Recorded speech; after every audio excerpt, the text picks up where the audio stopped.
भक्ति प्रेमाविन ज्ञान न को देवा अभिमान नित्य अभिमान नित्य नवादया माजे भक्ति प्रेमाविन ज्ञान को देवा अभिमान नित्य नवादया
कधी करायचं हे पण एक गणित आहे.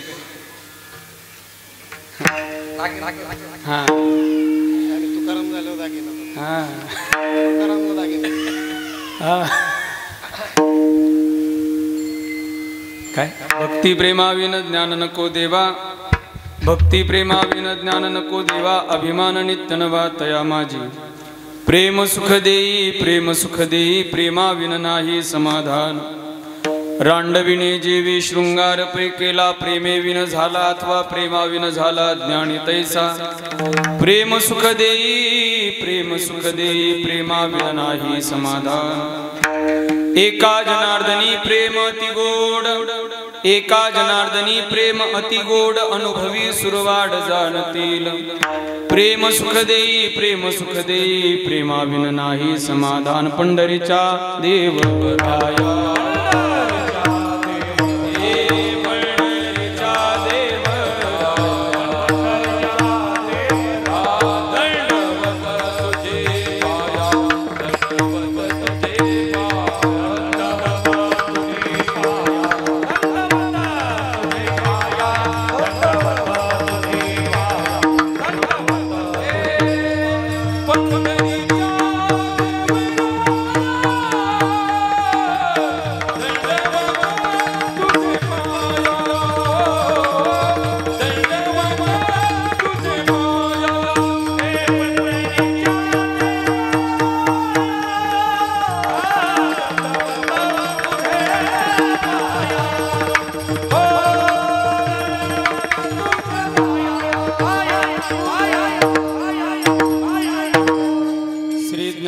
भगवान विष्णु निवृत्तिर भगवान हरः. सोपानो भगवान ब्रह्मा मुक्ताख्या ब्रह्मचित्कला. नमो सद्गुरु तुकया ज्ञानदीपा, नमो सद्गुरु सच्चिदानंद रूपा, नमो सद्गुरु भक्त कल्याण मूर्ती, नमो सद्गुरु भास्करा पूर्ण कीर्ती. सेवे लागे सेवक झालो, तुमच्या लागलो निज चरणा. अहो स्वामी तुकया देवा, यावरी न करावा अव्हेर. ओम नमो श्री निवृत्तीनाथा, तव चरणी ठेवितो माथा. बुद्धी द्यावे बालका, वंदिन तुमचे गुण. अंतर्ज्ञानी लाविले जयाचे ध्यान व्हावे. श्रोते प्रसन्न जन करावे समाधान. कलियुगा माझी या बालकाचा संपाद्य ज्ञानम च विदाय भक्तिम. विलोकितो येन समाधिराज, वैराग्यवंतम सुविचारयुक्तम. नमामि जोगम शिरसा गुरुंतम. बसलेल्या सर्वांना एक विनंती आहे, बसलेल्या सर्वांनी तुमच्या पाठातला असलेला एक श्लोक माझ्यासोबत म्हणा, सर्वांनी म्हणा. गुरुर ब्रह्मा गुरुर्विष्णु गुरुर्देव गुरुर साक्षात तस्मै श्री गुरुवे नमः. द्वादशीच्या दिवशी एकादशी सारखं म्हणता हे तुमचं भाग्य आहे. त्या जय जय श्री राधारमण, जय जय नवल किशोर, जय गोपी चित चोर प्रभु, जय जय माखन चोर. तेवी मी जे जे बोले ते प्रभू तुमचे शिकविले. म्हणून अवधारी जो आपुले, आपण देवा मस्तक हे पायावरी. राहो निरंतरी संतांच्या, भक्ती प्रेमाविन ज्ञान नको देवा, भक्ती प्रेमाविन ज्ञान नको देवा. अभिमान नित्य नवा तया माझी. प्रेम सुख देई, प्रेम सुख देई, प्रेमाविन नाही समाधान. अनंत कृपा विभूषित, एकदम प्लेन करा बोलताना. अनंत कृपा विभूषित, अनंत कोटी ब्रह्मांड नायक, अकारण कारण करुणावरुणालय भक्तवांच्या कल्पतरू, भगवान रुक्मिणी प्राणवल्लभ अखिल जगदाधार श्री पंढरीश परमात्म्याच्या असीम व परंपार कृपेद्वारा कैवल्य ज्ञान चक्रवर्ती ज्ञानी यांचे शिरोमणी. तुम्ही असल्यामुळे मी तिकडे लक्ष देत नाही. कैवल्य ज्ञान चक्रवर्ती ज्ञानी यांचे शिरोमणी, साधकांचे मैबाप, अलंकापूर पीठाधीश्वर भगवान श्री ज्ञानोबा राय. वैराग्य राग रसिक वारकऱ्यांचा परमोच्च मानबिंदू असणारे वैष्णवांचा अलंकार श्रीमंत श्री जगद्गुरु तुकोबारे तद्वत, ज्यांच्या येण्याने संपूर्ण नाशिक प्रांताला एक पारमार्थिक वैभवत्व मिळालं, ते मधुराद्वैती कोटीतील उच्च साधू, एक वितरागवली संत श्रीमन निवृत्तीनाथ भगवान निवृत्तीनाथांच्या चरणारविंदी पुनश्च एकदा त्रिवार भावाने अभिवादन करून मला भगवत सेवेला प्रारंभ करायचा आहे. सेवेकरता निवडलेला अभंग श्री संत शांतीब्रह्म एकनाथ महाराज यांचा अत्यंत महत्त्वाचा आणि भगवंताच्या पुढे प्रेमसुखाची एक विलक्षण मागणी करणारा अभंग सेवेकरता निवडलेला आहे. देवाजवळ आपल्याला निव्वळ प्रेम मागायचे. जीवन जगत असताना आपल्या जीवनामध्ये प्रेमाची फार मोठी आवश्यकता आहे. या अनुषंगाचा विचार मांडणारा अभंग आपल्या सेवेकरता निवडलेला आहे. अभंगाकडे येत असताना वक्त्याच्या आद्य कर्तव्यानुसार वक्त्याने बोलत असताना काही भागामध्ये बोलावं. वक्ता जशी श्रोत्यांची नियम सांगतो, टाळकऱ्यांचे नियम सांगतो, तसे वक्त्यालाही काही नियम आहे. खरं तर वक्ता आपली काही नियम श्रोत्यांकडे लागतो. मुळात एक प्रमाण नेहमी कीर्तनकार म्हणत असतात, कीर्तनात बडबड करू नका. जर तुम्ही कीर्तनी बडबड कराल तर तुम्ही बेडूक होऊन जन्माला या. कीर्तनी बडबड करेल जो कोणी बेडूक होऊन येईल जन्मा. तुम्ही कीर्तनात बडबड करू नका, जर कराल तर बेडूक होऊन जन्माला याल, असा वक्ता नियम श्रोत्यांचा सांगतो. पण मुळात हा नियम वक्त्याचाच आहे. म्हणजे संत वाङ्मयाविरहित, शास्त्राविरहित, पुराणाविरहित, बोलूच का, पुराव्याविरहित जो कोणी कीर्तनी बडबड करेल तो बेडूक होऊन जन्मा येई. म्हणून वक्त्याला सुद्धा काही नियम घालून दिलेले आहेत. या पद्धतीने वक्त्याचं 4 भागामध्ये वक्त्याने बोलावं. प्रतिज्ञा, परिहार, प्रस्तावना आणि विशदीकरण. त्यातला दुसरा अत्यंत महत्वाचा भाग आहे ज्याला शास्त्राने परिहार म्हटलेला आहे. परिहार कशाला म्हणतात, शास्त्राची बरीच मोठी व्याख्या आहे. आता वेळ जास्त तुम्हाला क्लिष्टतेमध्ये घालणार नाही एवढी मी काळजी करतो. यत कार्यम भवनवा घटनस्ती तस्य कार्यस्य कारणम यत प्रतिपादनम तद उपोद्घातत्वम. जे कार्य वर्तमान घडतंय त्या कार्याच्या कारणाविषयी बोलणं याला उपोद्घात म्हणतात. काय कार्य आहे? कीर्तन कार्य आहे. याचं कारण काय आहे? तर आपल्या गावातले सद्गृहस्थ कैलासवासी श्री तुकारामजी दामू शेटे थेटे यांच्या प्रथम वर्ष श्राद्धाच्या निमित्ताने हा नामयज्ञ घडून आणला. त्यांचे सुपुत्र आदरणीय श्री बाळासाहेबजी तुकारामजी थेटे, आदरणीय आमचे सचिन भाऊ तुकारामजी थेटे तथा समस्त थेटे परिवार, या थेटे परिवारांच्या आपल्या वडिलांच्या उपकारातून कृतज्ञता सोहळा करण्यासाठी हा प्रथम वर्ष श्राद्ध महोत्सव आहे. या महोत्सवामध्ये येण्याचा सुवर्णयोग ज्यांच्यामुळे मला लाभला ते आदरणीय आमचे दारनाथ सांगवीचं वैभव, आमचे परममित्र हरिभक्तपरायण आदरणीय आमचे सागरभाऊ गोहड यांच्यामुळे, म्हणजे बाबांचेच नातू आहेत ते, आदरणीय बाळासाहेबांचे सचिन भाऊंचे भाचे आदरणीय आमचे सन्मित्र हरिभक्तपरायण सागरभाऊ गोहड यांच्यामुळे येण्याचा योग आहे. तसं अनेक रेफरन्सचे फोन आले ते सुनील फड बीड असे बरेच, त्या पद्धतीने हा येण्याचा सुवर्ण योग आहे. इकडून कीर्तनाला उपस्थित असणारे महाराष्ट्रातील थोर मोठमोठी वैभव कीर्तनाला आहेत. आमच्यासारख्या नवोदित कीर्तनकारांच्या कीर्तनामध्ये आमची जी अपेक्षा असते की आपल्या कीर्तनामध्ये कोण गायला असावं, तर ते अगदी वारकरी गायक, वारकरी वादक कीर्तनाला असावे. याच पद्धतीतले आमचे सन्मित्र हरिभक्तपरायण आपल्या परिसराचं वैभव, महाराष्ट्रातल्या अनेक कीर्तनकारांच्या हृदयात स्थान ज्यांनी प्राप्त केले ते आपल्या नाशिकचं वैभव हरिभक्तपरायण आदरणीय मृदंग सम्राट तालमणी, आमचे परमस्नेही परममित्र वंदनीय हरिभक्तपरायण आदरणीय दिनेशजी महाराज मोजड आहेत. एकदा महाराजांसाठी जोरदार टाळ्या वाजवा.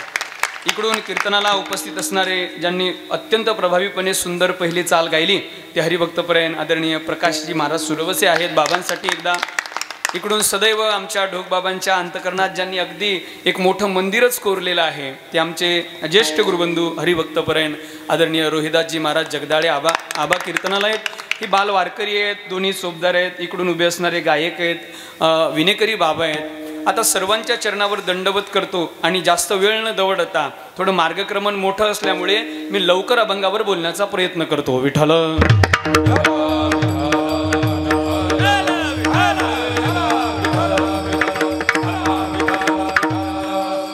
दिनेश महाराज माझ्याकडे कीर्तन येण्याचा योग हा जवळजवळ 2 वर्षानंतर दारणा सांगवीतून आहे. म्हणजे आपल्या चिंतनाची लोक आठवण काढतात हे मात्र आवश्यक असतं.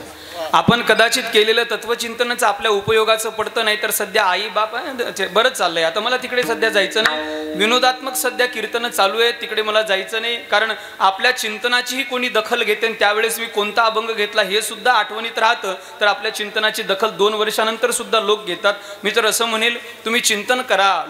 चांगल्या लोकांच्या कमेंट चांगल्या कीर्तनासाठी नेहमी असतात. आता जास्त यावरही माझा बोलायला अधिकार नाही, माझं वय नाही हे मला माहिती पडतं. पण गुरुवर्य तात्यांचं सांगणं एक आम्हाला, मी ज्यांच्याकडे शिकलो ते वारकरी संप्रदायाचं वैभव गुरुवर्य संतवीर बंडातात्या महाराज कराडकर गुरुजी, गुरुवर्य तात्या असं म्हणतात की माणसाने कीर्तन असं करावं, लोकांना आवडेल की न आवडेल हे सांगता येत नाही, पण देवाला आवडणारं कीर्तन नक्कीच करावं. कारण देवाला आवडणारं जर झालं तर समाज सहज आपल्याला आवडता होईल, असाही एक त्याचा विचार आहे. चला, मला पुढे जायचं आहे. सेवेकरता निवडलेला अभंग शांतीब्रह्म श्री संत एकनाथ महाराज यांचा अत्यंत महत्त्वाचा अभंग. या अभंगामधून शांतीब्रह्म एकनाथ महाराज जीवन जगत असताना आपल्या जीवनाची परिपूर्णता व्हावी याकरता देवाकडे प्रेम सुखाची एक विलक्षण मागणी करतात. आपण देवाला प्रेम मागितलं पाहिजे. पहिल्यांदा तर विषय असा आहे, आदरणीय तुकारामजी बाबांचं प्रथम पुण्यस्मरण असताना माझा प्रारंभच असा राहील की मानवी जीवनामध्ये, ज्ञानोबा असं म्हणतात, मानवी जीवनामध्ये काही सोहळे ठरलेले आहेत, काही सोहळे ठरलेले आहेत. ज्ञानोबा सुंदर बोलतात. जसं एक गिरणारे गाव आहे, इकडे उगाव काय दुगाव आहे, पुढे उगाव कुठेतरी आहे ते तिकडे ते मनमाड तिकडे उगाव नाही का, उगाव निफाड असं काहीतरी आहे ते. इथं गिरणारे आहे, पलीकडे कावनई आहे, इकडे दुगाव आहे, परत गंगापूर आहे. ज्ञानोबा काय बोलतात आई सांगू. ज्ञानोबा म्हणतात जसं प्रत्येक गावाची, आता आमच्या विदर्भात जास्त नाही पण तुमच्याकडे यात्रा ठरलेल्या आहे. प्रत्येक गावाच्या यात्रा असतात, महोत्सव असतात, उत्सव असतात. ज्ञानोबा असं म्हणतात जसं प्रत्येक गावामध्ये यात्रा महोत्सव ठरलेले असतात, त्या गावात राहणाऱ्या व्यक्तीला जसं ते यात्रा महोत्सव चुकवता येत नाहीत, तसं ज्ञानोबा म्हणतात या देह नावाच्या गावाला आल्यानंतर प्रत्येक गावामध्ये काही काही सोहळे होतात. कोण्या गावामध्ये 2 असतील, 3 असतील, कोण्या गावामध्ये महिन्याला सोहळे आहेत. काही काही गाव असे आहेत की त्या गावात प्रत्येक महिन्याला 2-2 सप्ते आहेत.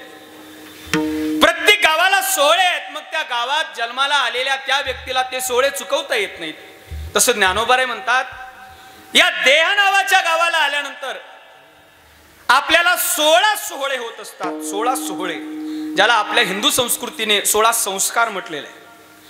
मग जन्माचा सोहळा असेल, मग उपनयन सोहळा असेल, मौजीबंधन सोहळा असेल, विवाह संस्कार सोहळा असेल, आणि आपण गेल्यानंतर आपले 13 दिवस होणारे काही सोहळे असतील. मरणाचा सुद्धा हा एक सोहळाच आहे. ज्ञानोबा म्हणतात आपल्या जीवनात 16 सोहळे होतात प्रत्येकाच्या जीवनात, पण त्यातले 14 सोहळे कोणाच्या जीवनात होतात, कोणाच्या जीवनात होत नाहीत. पण यातले 2 सोहळे असे आहेत की या देह नावाच्या गावाला आल्यानंतर हे 2 सोहळे प्रत्येकाच्या जीवनात होतात. ज्ञानोबा सुंदर लिहितात, एक सोहळा आहे तो म्हणजे जन्माचा सोहळा, आणि एक सोहळा आहे तो म्हणजे मरणाचा सोहळा. प्रत्येकाच्या जीवनात उपनयन सोहळा, मौजीबंधन सोहळा होईलच असं सांगता येत नाही. तिखट खाणारे आपण लोक कशाला मौजीबंधन सोहळ्याकडे जातो. प्रत्येकाच्या जीवनात विवाह बंधन सोहळा होईलच असं सांगता येत नाही, 35चा झाला तरी. प्रत्येकाच्या जीवनामध्ये अनेक सोहळे वेगवेगळे होतील, सांगता येत नाही. पण 2 सोहळे प्रत्येकाच्या जीवनात होतात साहेब. पहिला सोहळा आहे जन्माचा सोहळा. ज्ञानोबा सुंदर लिहितात, देहाच्या गावा आलिया जन्म मृत्यूची या सोहळ्या नाण म्हणून धनंजय. काय ऐकावं कीर्तन सांगू का, काय ऐकावं कीर्तन. आपला एक सोहळा झालाय आणि दुसरा सोहळा होणार आहे म्हणून कीर्तन ऐकावं. विठ्ठल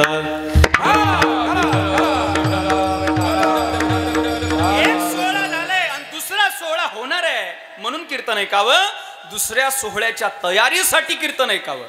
ज्ञानोबा एवढं सुंदर लिहितात. अरे मरणाचा वेळ किती आहे, परवा वाचलं आबा, मरणाचा वेळ किती आहे. ज्ञानोबा सुंदर ओवी लिहितात, माशी पंख पाखडे तव हे सरे. माशी पंख हलवते तेवढ्या वेळेत मनुष्याचा प्राणोत्क्रमण होतो. मनुष्य हे म्हणजे आत्मा शरीर सोडून निघून जातो. माशी पंख हलवते तेवढ्या वेळेत. आणि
काय ते कबीरदासजीचं एक पद आहे, असंच आहे, क्या जीवन की पकड़ी है आस, हाथ नहीं लिया तेरा घास, दम निकल जाएगा, दम निकल जाएगा, दम निकल जाएगा, रोशनी का क्या भरोसा है जिंदगी का, क्या भरोसा है जिंदगी का, ओ साथ देती नहीं, साथ देती नहीं, वो किसी का क्या भरोसा है जिंदगी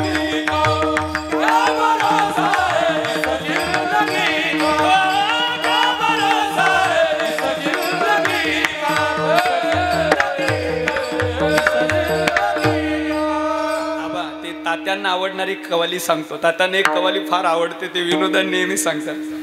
सिकंदर ऐकला ना? सिकंदर काय या देहाचा भरोसा आहे? ज्या सिकंदराने जग जिंकायला निघाला आणि अर्ध जग ज्या सिकंदराने जिंकलं, त्या सिकंदराची अवस्था काय आहे सांगू साहेब? लोक आम्हाला घरी गेल्यानंतर म्हणतात, महाराज नाशिकमध्ये 2000 स्क्वेअर फूटचा प्लॉट आहे. किती किती? बोला बोला, तुम्ही बोलत का नाही?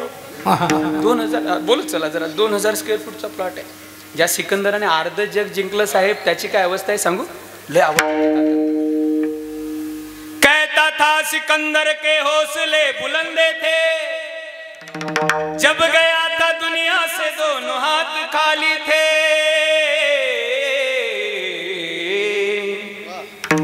जरा आवाज चल.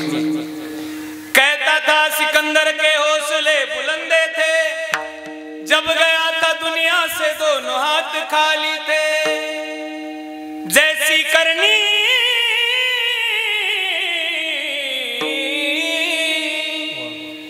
जैसी करनी वैसी भरनी, आज की अकल पाएगा.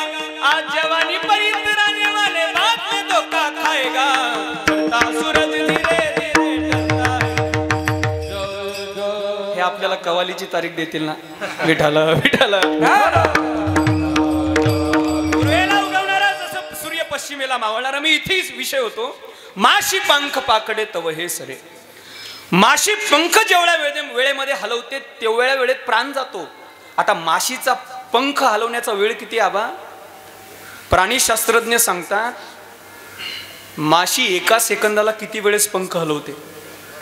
प्राणीशास्त्रज्ञ सांगतात माशी एका सेकंदाला 300 वेळेस पंख हलवते. माशी जर एका सेकंदाला 300 वेळेस पंख हलवत असेल तर एका सेकंदाचा 300वा भाग एवढा वेळ मरण्यासाठी लागतो. काय अहंकार आहे! असू द्या, मला मरणाचा सुद्धा सोहळा, मला संप्रदाय, वारकरी संप्रदाय का आवडतो सांगू? खरं तर माझी सुरुवात आमची आजी, आमचं घरानं महानुभव पंथी आहे. पण एकटंच हे वारकरी कसं उपजलं काय माहिती. मला वारकरी संप्रदाय का आवडतो साहेब सांगू?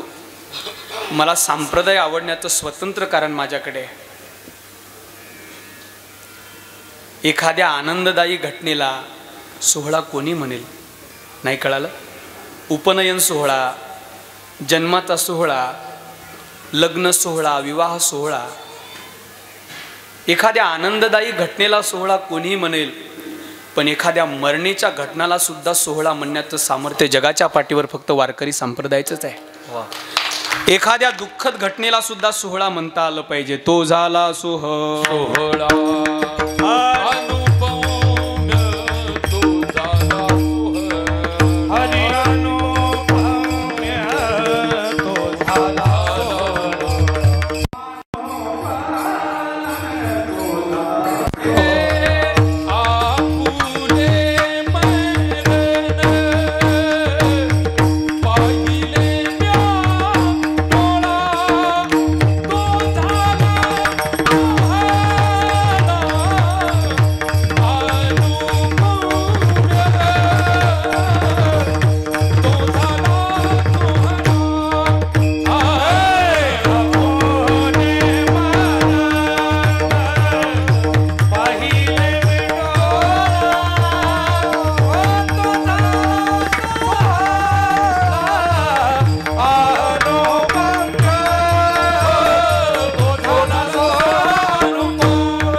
सोहळा म्हणण्याचं सामर्थ्य जगाच्या पाठीवर फक्त वारकरी सांप्रदायिक संतांचंच आहे. चला 18व्या अध्यायामध्ये भगवान गोपाल कृष्णाने जी गीता अर्जुनाला सांगितली तीच गीता व्यास कृपेने संजयाने धृतराष्ट्राला सांगितली. 18व्या अध्यायामध्ये धृतराष्ट्र विचारतो, संजया मला हे भगवान गोपाल कृष्णाने काय तत्वज्ञान सांगितलं ते मला सांगू नको, मला फक्त एवढंच सांग. जेत पंडू आणि माझे गेले असती व्याजे झुंजाचेने. माझे आणि पंडूचे पुत्र कुरुक्षेत्रावर युद्ध करतायत, नेमकं मला एवढंच उत्तर दे, या कुरुक्षेत्रावरच्या युद्धामध्ये मरणार कोण आहे, जिवंत कोण राहणार आहे? काय सुंदर प्रसंग रेखाटलाय ज्ञानोबारांनी. या कुरुक्षेत्रावरच्या युद्धावर मरणार कोण आहे, जिवंत कोण राहणार आहे, याचं उत्तर फक्त संजया मला दे. संजय म्हणतो, महाराज तुमचं हे उत्तर द्यायला का मी काही ज्योतिषी आहे? मातुले ज्योतिष कैसे, संजय म्हणतो महाराज मी काय ज्योतिषी आहे, मला जर भविष्य कळालं असतं तर महाराज मी तुमच्याजवळ ही गीता सांगत बसलो नसतो. एवढं खरं आहे, यात मरणार कोण आहे जिवंत कोण राहणार आहे हे मला माहिती नाही, पण महाराज तुमच्या एका प्रश्नाचं उत्तर मी थोडं देऊ शकतो. म्हणे बोल. या जिवंत कोण राहणार आहे मरणार कोण आहे हे मला माहिती नाही महाराज, पण ऐका. धृतराष्ट्र सर्वांगाचे कान करून ऐकतोय आणि संजय धृतराष्ट्राला सांगतो महाराज नक्की माझे कान उंच करून हे उत्तर ऐका. संजय म्हणतो महाराज या कुरुक्षेत्रावरच्या युद्धावर जिवंत कोण राहणार आहे एवढं सांगू शकतो. म्हणे कोण राहणार आहे? महाराज ज्याला आयुष्य आहे तो जिवंत राहणार आहे. दृष्टांत संपला. ज्याला आयुष्य आहे तो जिवंत राहणार आहे. फार कुशलतेने संजय आणि धृतराष्ट्राला उत्तर दिलंय. खरंच ज्याला आयुष्य आहे तो जिवंत राहणार आहे. ते गुरुवर्य तात्यांचंच एक वाक्य आहे, ज्याचं सरलं त्याला थांबता येत नाही, ज्याचं उरलं त्याला जाता येत नाही. कोरोनाच्या काळामध्ये हॉस्पिटलमध्ये गेलेली गेली आणि घरी राहिलेलीच राहिली. कळालं तर घ्या, नाही तर मी एकदा घरी जाऊन परत येतो. कोरोनाच्या काळामध्ये हॉस्पिटलमध्ये गेलेली गेली आणि घरी राहिलेली राहिली. बरीच लोक स्मशानभूमीपर्यंत नेलेली परत तिरडीवरून उठून बसलेली काही घटना आपण ऐकलेल्या आहेत. ज्याचं सरलं त्याला जाता येत नाही, ज्याचं सरलं त्याला थांबता येत नाही, ज्याचं उरलं त्याला जाता येत नाही. ते पाथर्डी फाट्यावरचा एक माणूस कर्जबाजारी झाला. हे जगतापांचं आहे. पाथर्डी फाट्यावरचा एक माणूस कर्जबाजारी झाला. नवीन मुलगा लग्न झाला, आई वडील सोबत नाहीत, कर्जबाजारी झाला. त्याला वाटलं सगळे तगादा आपल्या दररोज दारामध्ये लावतायत, काय करायचं? आत्महत्या करायची. मग आत्महत्येसाठी करायचं काय, आत्महत्या कशी करावी याचा अनुभव आपल्याला नाही. मग त्याने बाजारामधून आत्महत्या कशी करावी असं पुस्तक विकत आणलं आणि त्या पुस्तकातला पहिलाच प्रयत्न आत्महत्या कशी करावी. मग त्याच्या लक्षात आलं, पहिल्याच पानावरती लिहिलं होतं एक लांब 10-15 फूटची मोठा दोर घ्यावा, त्याचा फासा करावा, वरच्या एका झाडाच्या फांदीला तो बांधावा, परत खाली त्याच फांदीवरती जाऊन तो गळ्यात घ्यावा आणि खाली उडी टाकावी. पण परत त्याच्या लक्षात आलं आपल्या शेजारचाच रामभाऊ 4 दिवसाआधी तो फाशी घ्यायला गेला होता, पण जशी त्याने त्या फांदीवरून खाली उडी घेतली तशी फांदीच तुटून पडली. आपला जर प्रयत्न विफल झाला तर करायचं काय? मग त्याने दुसरं पान उलटलं, आत्महत्येचा दुसरा प्रयत्न काय? 104 रुपये लिटरचं पेट्रोल विकत आणायचं. सीएनजीने होत नाही म्हणून बोलतो. 104 लिटर 4 रुपये लिटरचं पेट्रोल आणायचं, 4-5 लिटर अंगावरती ओतायचं. काय? हा तुम्ही त्यात माहीर आहेत. लावायची आणि शरीर संपवायचं. पण त्याच्या लक्षात आलं आपल्या शेजारच्या एका सुनेने सासूला कंटाळून अंगावरती रॉकेल घेतलं होतं, पण तिला लोकांनी वाचवलं. 60% भाजली होती, 40% भाजायची राहिली होती. पण आता तिच्या शरीराचा किती दाह होतोय, होणारं दुःख वाचल्यानंतर किती मोठं आहे. त्याला वाटलं हाही नियम नको. मंडळी तुम्ही असं गृहीत धरू नका मी आत्महत्या करण्यासाठी तुम्हाला उपाय सांगतो. मुळात असं गृहीत धरू नका. तिसरंही पान त्याने उलटल्यानंतर खरं तर बरीच लोक म्हणतात आत्महत्या करणारी लोक भित्री असतात. बऱ्याच लोकांचं मत आहे आत्महत्या करणारी लोक भित्री असतात. पण एक सांगू, आत्महत्या करायला सुद्धा धाडस लागतं. कारण बरीच लोक विहिरीपर्यंत गेलेली परत येताना आम्ही आमच्या डोळ्यांनी बघितली. आत्महत्या करायला फार मोठं धाडस लागतं. मग त्याने ठरवलं आणि पाथर्डी फाट्यावरच्या तिथून जो ओव्हरब्रिज जातो, काय ओव्हरफ्लाय जातो म्हणजे काय त्याला मराठी भाषेत उड्डाण पूल जातो, त्या उड्डाण पुलावरून सकाळी 6-6:30 वाजता जास्त गर्दी नसते, सकाळी जायचं आणि उड्डाण पुलावरून खाली उडी घ्यायची आणि आपलं जीवन संपवायचं. हा नियम चांगला आहे. बरोबर सकाळी 4 वाजता जेवण बिवण, गुलाबजामुन मोतीचूरचे लाडू खाऊन गेला. 6 वाजता बरोबर पुलावर आहे, 6:30 वाजताची वाट पाहतोय, मला 6:30 वाजताच मरायचं आहे. तेवढ्यात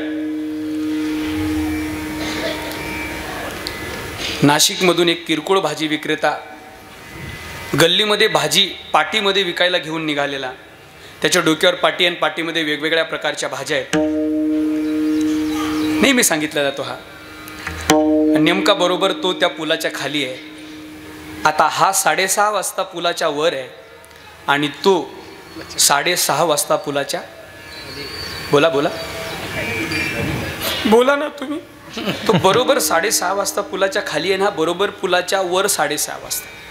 त्याने 6:31 झाले की वरून बरोबर खाली उडी घेतली आणि बरोबर त्याच्या, मला माहिती आहे तुम्ही दुसरीकडे त्याला पाडणारच नाही, त्याच्या पाठीतच पाडणार आहे, मला माहिती आहे. बरोबर तो त्याच्या डोक्यावर असणाऱ्या त्या पाठीमध्ये पडला. वजन भरपूर होतं. त्याच्या पाठीत पडल्यानंतर तो वाचला. त्याच्या पाठीत पडल्यानंतर तो वाचला. पाहता काय, भाजीवाला मेला. ज्याचं सरलं त्याला नाही का. जिंदगी एक किराए का घर है, एक ना एक दिन बदलना पड़ेगा. मौत जब तुझको आवाज देगी, घर से बाहर निकलना पड़ेगा. मौत जब तुझको आवाज देगी, घर से बाहर निकलना पड़ेगा. मौत जब तुझको आवाज देगी, घर से बाहर निकलना पड़ेगा. मौत जब तुझको आवाज देगी, घर से बाहर निकलना पड़ेगा. सांझ के बाद होगा सवेरा, देखना है अगर दिल सुनेगा. पाँव फूलों से रखने से पहले तुझको काटो चलना पड़ेगा. मौत जब तुझको आवाज देगी, घर से बाहर निकलना पड़ेगा. मौत जब तुझको आवाज देगी, घर से बाहर निकलना पड़ेगा. या जगाच्या पाठीवर ज्याचं सरलं त्याला थांबता येत नाही, ज्याचं उरलं त्या नियम आहे. पण जाणं तर एक दिवस सगळ्यांनाच आहे, पण जात असताना मरण आणि जन्म यातलं मधलं जे अंतर आहे ते जीवनाचं अंतर आहे. हे जीवन जगत असताना असं जीवन जगावं. ते नेहमी कोणीतरी म्हणत असतं, ये जरूरी नहीं कि हर दिन इंसान मंदिर जाए. अरे गेलंच पाहिजे बाबा. ये जरूरी नहीं कि हर दिन इंसान मंदिर जाए, कर्म ऐसा होना चाहिए इंसान जहाँ भी जाए मंदिर वहाँ बन जाए. मनुष्याचं जीवन असं प्रेमाचं पाहिजे, जीवन असं प्रेमाचं पाहिजे. म्हणून संत देवाला मागत असताना दुसरी कुठलीही गोष्ट मागत नाही, प्रेमच मागतात. अभंगाचं दुसरं प्रेम सुख देई, प्रेम सुख देई, प्रेम सुख देई, प्रेम सुख देई ना. प्रेम सुख देई, प्रेम सुख देई,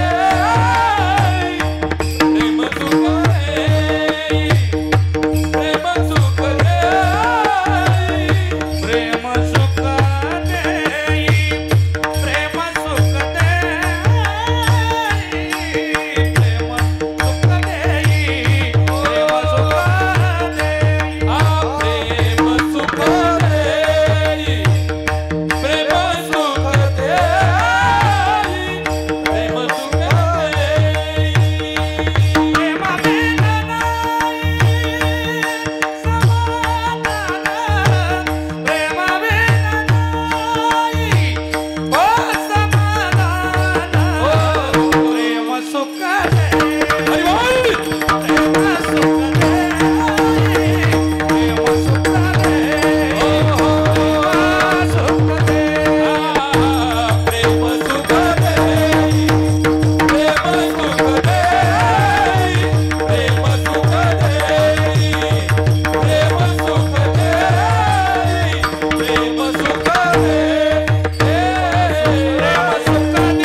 असताना आपल्याला सर्वांवर प्रेम करता आलं पाहिजे. सध्या जर प्रेमाचा विचार केला तर आपल्याला कुठूनही प्रेम पाहायला मिळत नाही.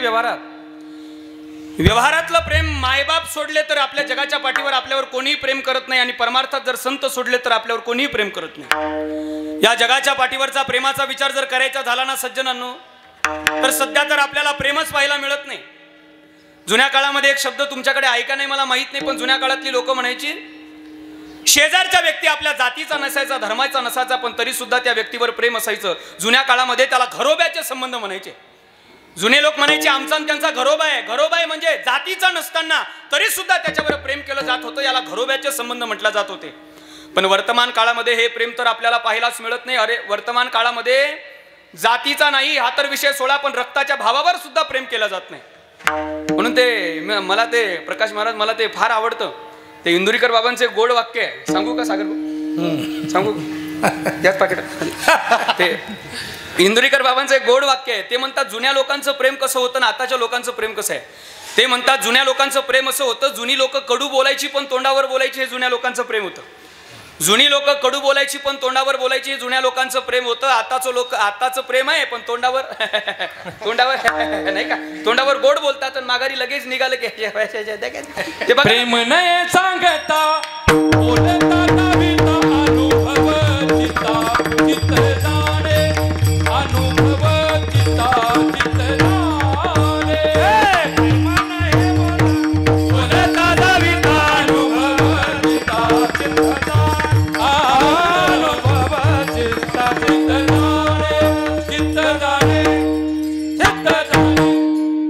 सांगता बोलता दाविता अनुभव चित्ताचे. जुनी लोक कडू बोलायची पण तोंडावर बोलायची, हे प्रेम होतं. आता लोक बोलतात तोंडावर गोड. दिनेश महाराज ते आताच तर लयच पाहायला भेटतं ना, आपल्याकडे लयच आहे. ते आला ना लगेच बाबा बाबा आपल्याकडे लय ते पाना. आपण आलो गाडीचा दरवाजा उघडला की ते दोन ते बेगडी प्रेम. मनात प्रेम नसतं, नम्रता नसते, पण ते दाखवायचे असते बाबाच्या पुढे. बाबा बाबा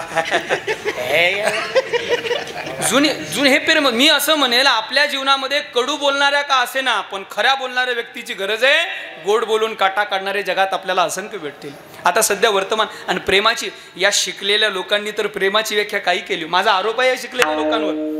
शिकलेल्या लोकांनी केलेली प्रेमाची व्याख्या काय आहे. तुम्ही एखाद्या तरुण मुला मुलीचे आई वडील असाल तर माझे शब्द जरा कान उंच करू नये का. शिकलेल्या लोकांची प्रेमाची व्याख्या काय आहे सांगू. ते म्हणतात एखादा 26 वर्षाचा तरुण मुलगा आणि एखादी 22 वर्षाची तरुणी जर एकत्र आली तर ही लोक त्याला प्रेम म्हणतात.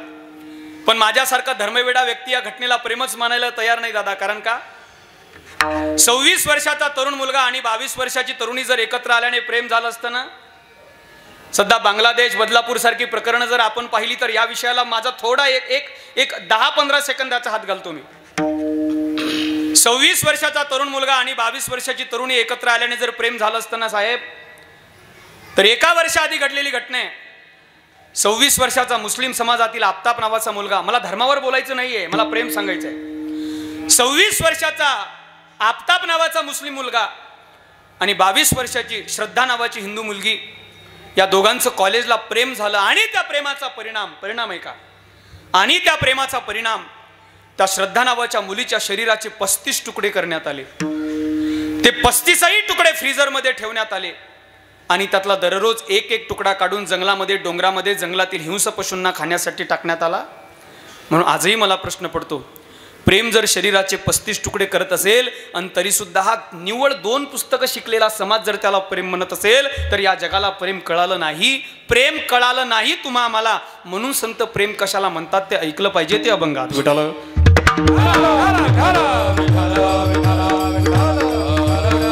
मुळात जर विचार केला तर व्यवहारात आपल्याला कोणाकडूनहीच प्रेम पाहिलं जात नाही. ते राष्ट्रीय प्रवक्ते रामायणाचार्य श्री गुरु मुरारी बापू नावाचे एक संत आहेत. ते एक पद फार गोड म्हणतात, फार गोड आहे ते पद. या जगात कोणाचंही प्रेम कोणावर नाही. कोई किसी का नहीं रे झूठे, कोई किसी का नहीं रे झूठे, झूठे नाते हैं नातों का क्या, कसमें वादे प्यार वफा सब बातें हैं, बातों का क्या होगा मसीहा।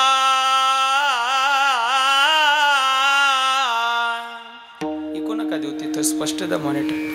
होगा मसीहा सामने तेरे, फिर भी तू ना बच पाएगा।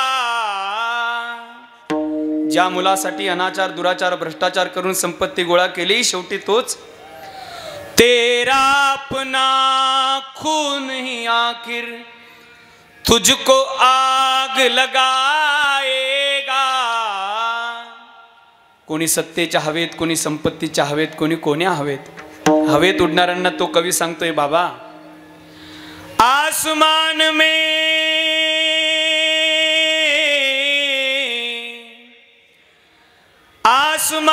में उड़ने वाले मिट्टी में मिल जाएगा। कसमें वादे प्यार वफा सब।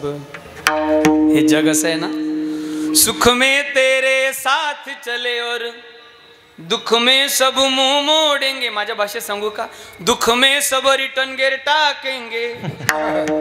दुनिया वाले तेरा बनकर तेरा ही दिल तो। मला यातलं भावलेलं शेवटचं वाक्य, या लोकांनी संतांना देवाला नाव ठेवायचं सोडलं नाही, ते तुम्हा आम्हाला कुठं सोडतील। ज्याला अंतकरण असेल त्याला माझा भाव कळेल, ते सुंदर लिहितात। जग असं आहे ना,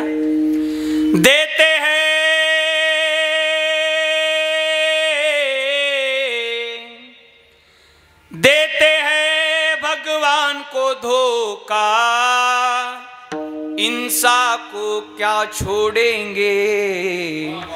कसमें वादे प्यार वफा बातें है पाटिल बातें है बातों का क्या। आणि आमचे महाराष्ट्रीयन संत सांगतात नाही रे नाही कुणाचे कोणी, नाही रे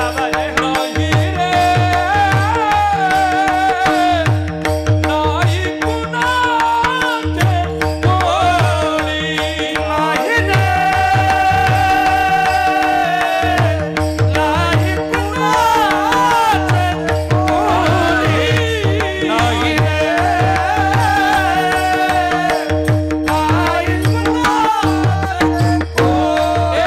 बहीण कुणाची भाऊ कुणाचा कोण कुणाचे सगळे सोयरे, बहीण कुणाची भाऊ कुणाचा कोण कुणाचे सगळे सोयरे।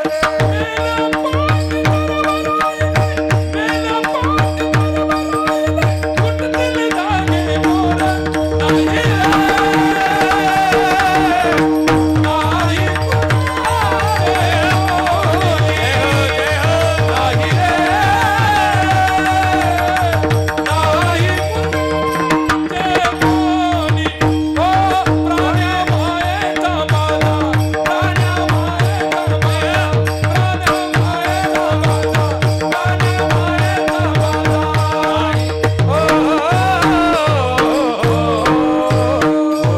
बहीण कुणाची भाऊ कुणाचा कोण कुणाचे सगळे सोयरे। मेला मागे सर्व राहिले तुटतील धागे दोरे। एका शिवरंजनीत 51 नाही रे, एका शिवरंजनीत 51। जगाच्या पाठीवर कोणाचंही प्रेम कोणावर नाहीये। जर विचार केला प्रेम नाही कोणाचं कोणावर, ते काय आहे? बहीण कुणाची? तुकोबारे म्हणतात जवळ चाले मोठा धंदा, तो बहीण म्हणे जोवरी चढण गा तोवरी म्हणती माझा, जोवरी चढण गा तोवरी म्हणती माझा। मानी ती लहान थोरे देह सुखाची या गादा, लहान तोर देह सुखाची या गादा। इंद्रिय मावळेली आला बागुड परित झाला तोची देह नोहे तुझा आता माझी करीची दान जय भगवंता पाठी मोठी नाही कोणी निरवी सत्यान संसला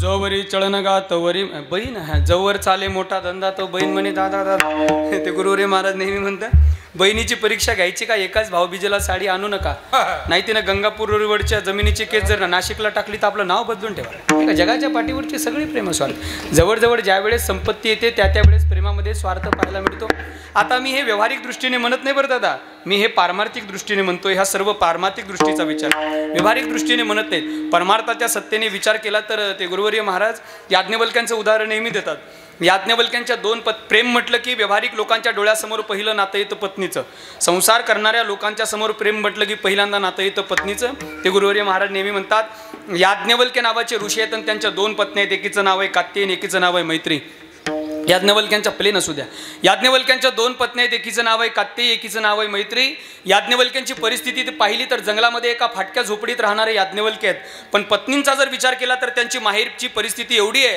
की चक्रवर्ती सम्राटाच्या दोन्ही मुली आहेत चक्रवर्ती सम्राटाच्या दोन्ही मुली एका फाटक्या झोपडीत संसार करणाऱ्या याज्ञवल्क्यांच्या त्या झोपडीमध्ये संसार करतात असे काही हिवाळ्याचे दिवस होते हिवाळ्याच्या दिवसामध्ये कोवळ्या उन्हामध्ये सकाळच्या वेळेला स्मृती ग्रंथ लिहित होते याज्ञवल्क्य स्मृती ग्रंथाचा विचार करत होते त्यांच्या पुढे पहिला शब्द आला प्रेम प्रेम शब्दावर आता काय लिहावं याज्ञवल्क्यांचे आई वडील लहानपणीच त्यांना सोडून गेले म्हणून त्यांना प्रेमाचा अनुभव जगाच्या पाठीवर फक्त पत्नीकडूनच मिळाला म्हणून याज्ञवल्क्यांना विचार आला की आता या प्रेम नावाच्या शब्दावर आपण काय लिहावं म्हणून या तेवढ्यातच सकाळच्या वेळेला ब्रह्ममुहूर्त असताना सकाळच्या कोवळ्या उन्हामध्ये याज्ञवल्क्य ग्रंथाचं स्मरण करत होते आणि तेवढ्यात मैत्री नावाची पत्नी दारात सहज झाडत आली झाडू लोटत आली तेवढ्यात याज्ञवल्क्यांनी त्या मैत्री नावाच्या पत्नीकडे याज्ञवल्क्यांचं लक्ष गेलं आणि याज्ञवल्क्यांनी जरा वेळ माझ्याकडे कमी आहे म्हणून थोडा धावतं घेतो मी याज्ञवल्क्यांचं लक्ष मैत्रीकडे गेलं आणि मैत्रीकडे याज्ञवल्क्यांचं लक्ष गेल्यानंतर याज्ञवल्क्यांनी त्या मैत्रीला विचारलं मैत्री काय महाराज मला तुला एक प्रश्न विचारायचा आहे विचारा ना महाराज मैत्री माझ्या प्रश्नाचं उत्तर जरा एका वाक्यात दे मी तुला एकाच वाक्यात प्रश्न विचारतो विचारा ना महाराज संसार करणाऱ्या जरा लोकांनी माझ्या शब्द हा जो पुढचा याज्ञवल्क्यांचा प्रश्न आहे जरा थोडा एकाग्रतेने अवधानाने ऐका म्हणजे तुम्हाला तो कळेल आणि तुमच्या संसारिक जीवनात सुद्धा उपयोगी पडेल पारमार्थिक जीवन जगत असताना ज्यावेळेस परमार्थाची कसोटी व्यवहाराच्या प्रेमाला लागते त्यावेळेस प्रेम कशी निष्फल ठरतात हे आपल्याला त्यातून पाहायला मिळतं ऐका याज्ञवल्क्य म्हणतात मैत्री माझ्या प्रश्नाचं उत्तर दे विचारा ना महाराज प्रश्न काय आहे याज्ञवल्क्य मैत्रीला विचारतात ए मैत्री काय महाराज खरं सांग तुझं मैत्री तुझं जे माझ्यावर प्रेम आहे ते माझ्या सुखा करताय की तुझ्या सुखा करताय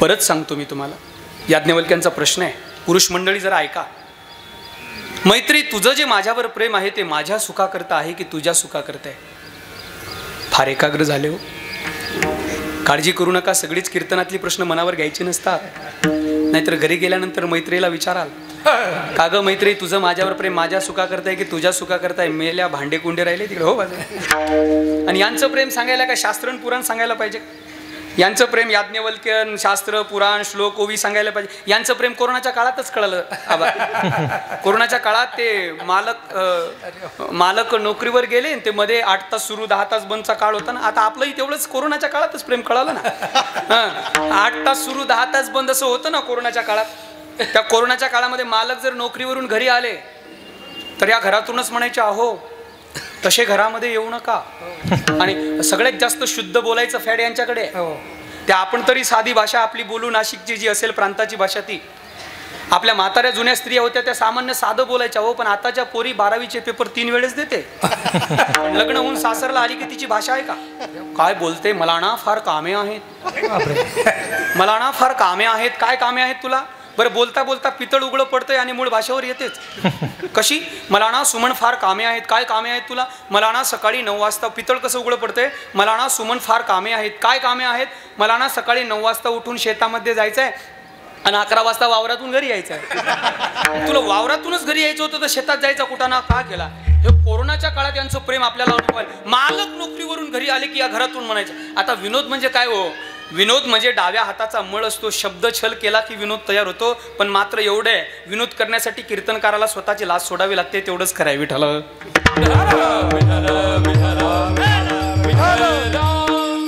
त्यांचं प्रेम कोरोना यांचं प्रेम सांगायला याज्ञवल्क्य हे सांगायला पाहिजे का? यांचं प्रेम कोरोनाच्या काळातच कळालं. मालक जर नोकरीवरून आले तर ह्या म्हणायचे, अहो तसे घरामध्ये येऊ नका, बाहेरच माझी लहान लहान लेकरं घरात आहेत, ती बाहेरच पाण्याची बादली 12वी 3 वेळेस बाहेरच पाण्याची बादली ठेवलेली आहे, ती तुमच्या मड्या अरे माफ ते कधी कधी खरं बोलून जातो आपण नाही का, ती तुमच्या अंगावर घ्या नाही का, नंतरच घरात या. मग तो म्हणायचा, कागं माझे शूज कुठे काढू? म्हणे ते त्या कोपऱ्यात. प्रेम सांगतोय. कागं माझे सॉक्स? म्हणे ते त्या कोपऱ्यात. कागं माझे घड्याळ? म्हणे भिंतीवर. कागं माझा शर्ट? म्हणे दोरीवर. कागं माझं पॉकेट? ते इकडे द्या. ते पाकिट म्हटलं की बी आबा आपल्याला कोरोनाच आठवते. थोडा बेस देऊन प्लेन करा, आवाज द्या मॉनिटर. ते पॉकेट म्हटलं की कोरोनाच आठवते. सांगूच का आता प्रेम? घडलेला कथा प्रसंग आहे आबा. कोरोनाच्या काळात कीर्तन बंद, भजन बंद, मंदिरं बंद. काही काहींनी तर कपड्याची दुकानं टाकली.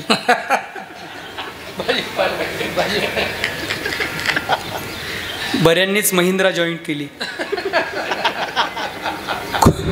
कोरोनाच्या काळात.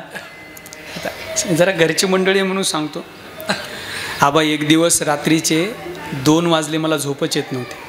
कोरोनाच्या काळात रात्रीचे 2 वाजले, झोप येत नव्हती. राग आला, राग आला आणि घराच्या बाहेर आलो. कीर्तन बंद, भजन बंद, मंदिर बंद. रात्री 2 वाजता घराच्या बाहेर आलो आई, आणि गळ्यातली माळ मी काढली. खरं आहे बाई, मी कोरोनाच्या काळात रात्रीच्या वेळेला कीर्तन भजन मंदिर बंद आहेत म्हणून रात्रीच्या 2 वाजता गळ्यातली माळ काढली. लगेच दगड फेकू नका, पुढचं वाक्य ऐका. रात्रीच्या 2 वाजता गळ्यातली माळ काढली. लय मोठे डोळे करू नका, जप करण्यासाठी काढली. जप करण्यासाठी काढली. गल्लीमध्ये जप करत करत फिरत होतो. आता काय तुम्ही आम्ही सारखे, चला जाऊ द्वारके. तुमचं आणि आमचं प्रेम काय. तेवढ्यात आमची मंडळी घराच्या बाहेर आली. आता आमच्या म्हणजे 12वी 5 वेळेस घराच्या बाहेर आली. ती म्हणायला लागली, म्हटली अहो. म्हटलं काय? म्हणे तुम्ही का झोपत नाही? म्हटलं अगं मला ना झोपच येत नाही. मग म्हणे झोपीच्या गोळ्या घ्या. मी म्हटलं मी 4 घेतल्या. आणि मग म्हटली किती बारीक ऐकतात पहा. अरे तुमच्या जवळच्या एकाच्याही घराला कान लावायचा सोडला नाही, तेवढा आमच्या प्रपंचाला तरी महाराजची बायको काय दृष्टांत संपलाय माझा. याज्ञवल्क्यांनी मैत्रीला विचारलं, मैत्री तुझं जे माझ्यावर प्रेम आहे ते माझ्या सुखा करताय की तुझ्या सुखा करताय? काय बोलता महाराज? चक्रवर्ती सम्राटाची मुलगी आहे. राजवैभवाचा त्याग करून तुमच्यासोबत अखंड अविरत संसार करण्यासाठी मी 7 जन्म तुमच्यासोबत राहण्याचा मी संकल्प करून आलेली आहे. आणि तुम्ही मला विचारता तुझं माझ्यावर प्रेम माझ्या सुखा करताय की तुझ्या सुखा करताय? महाराज तुमच्याच सुखा करताय. नाही मैत्री, खोटं बोलतेस. आता वचन आहे का? विनोद फार ऐकता नेहमी तुम्ही. याज्ञवल्क्यांची वचन आहे का? याज्ञवल्क्य म्हणतात मैत्री. मग याज्ञवल्क्य वचन लिहितात. नवारे पत्यु कामाय पतिप्रियो भवति, आत्मनस्सु कामाय पतिप्रियो भवति. नवारे जाया कामाय जाया प्रिया भवति, आत्मनस्सु कामाय जाया प्रिया भवति. नवारे पुत्रस्य कामाय पुत्रप्रियं भवति, आत्मनस्तु कामाय पुत्रप्रियं. नवारे सर्वस्य कामाय सर्वं प्रियं भवति, आत्मनस्तु कामाय सर्वं प्रियं भवति. ए मैत्री, या जगाचा एक नियम आहे. या जगतामध्ये पारमार्थिक सत्तेने जर विचार केला तर पतीचं पत्नीवर, पत्नीचं पतीवर, मायबापांचं मुलावर, मुलाचं मायबापावर. ए मैत्री, या जगाचा असा एक नियमच आहे. या जगातला प्रत्येक जीव जर एखाद्या वस्तूवर, एखाद्या व्यक्तीवर अथवा एखाद्या पदार्थावर प्रेम करत असेल तर त्या जीवाचं प्रेम नक्की एका सज्जनांनो, त्या जीवाचं प्रेम त्या वस्तूच्या, त्या व्यक्तीच्या किंवा त्या पदार्थाच्या सुखाकरता नसून आत्मनस्तु कामाय स्वतःच्या सुखाकरता सगळीच एकमेकावर प्रेम करतात, पण मैत्री, या जगाच्या पाठीवर एक तत्व असे, व्यवहारिक दृष्टीने जर विचार केलाच तर मायबाप नावाचं तत्व आपल्या लेकरावर अविरत प्रेम करत असतं. किती प्रेम करत असतं, किती प्रेम करत असतं. लेकुराची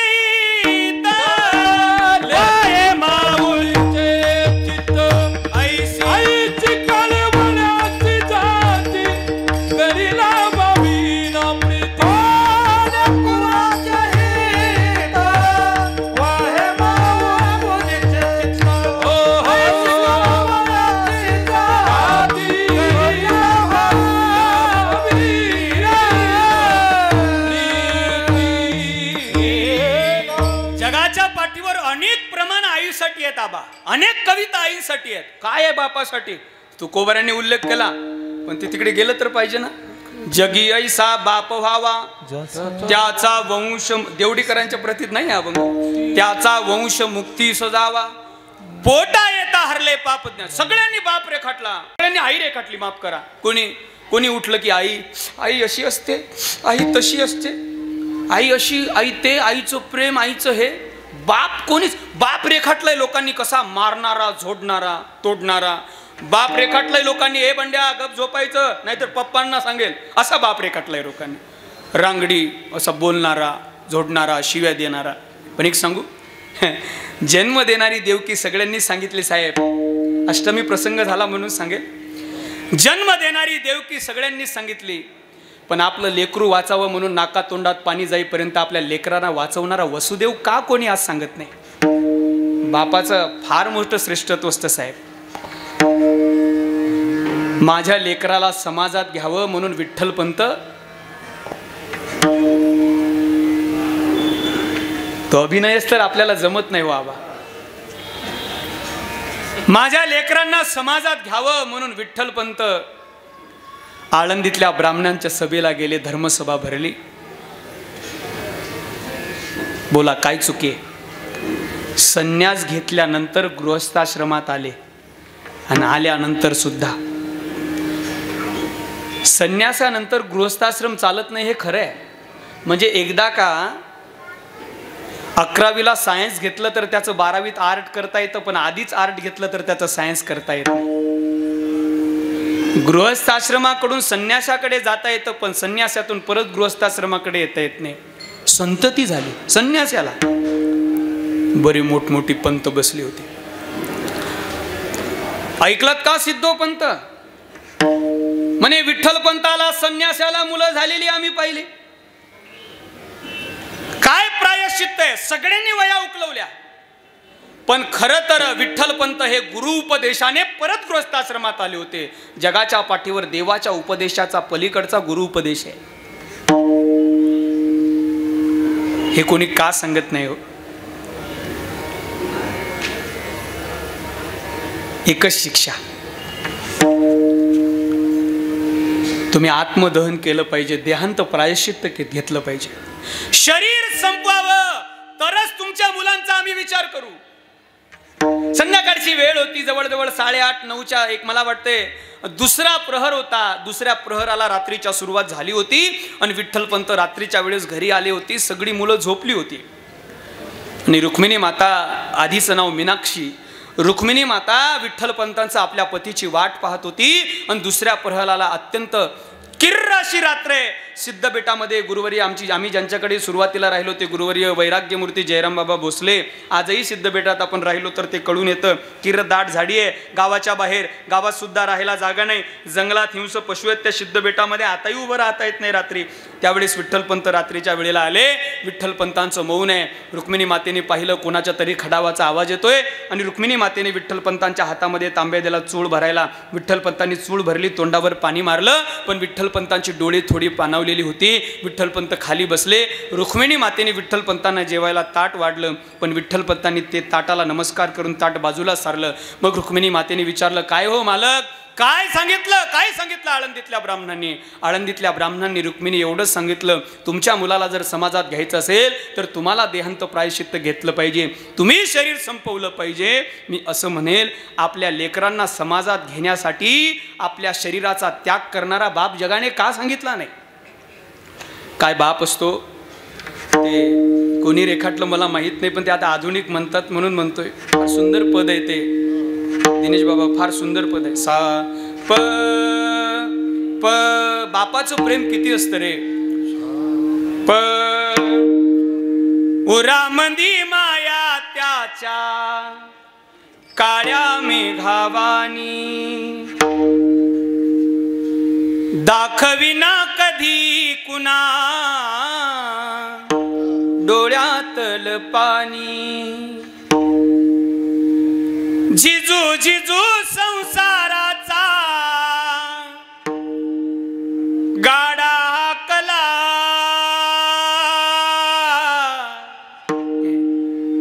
हे जरा अनुभवी कसलं तर भाव निघत नाही तो. असा कीर्तनकार तुमच्या समोर आहे आबा. वयाच्या 4थ्या वर्षी बाप गमावलेला कीर्तनकार आहे. बापाचं महत्व ज्याला बाप नाही त्याला विचारा साहेब. या जगाच्या पाठीवर हजारो लोक तुमच्या खांद्यावर तुमच्या पाठीवर थाप टाकेल, शाबास अमोल. पण एक सांगू का, बापाचा जे एक हात काम करतो ना, तो जगातली लाखो हात काम करत नाहीत साहेब. बापाचं श्रेष्ठत्व असतं. उरामंदी माया त्याच्या काळ्या मेघावानी, दाखविना कधी कुणा डोळ्यातल पाणी. झिजू झिजू संसाराचा गाडा हाकला.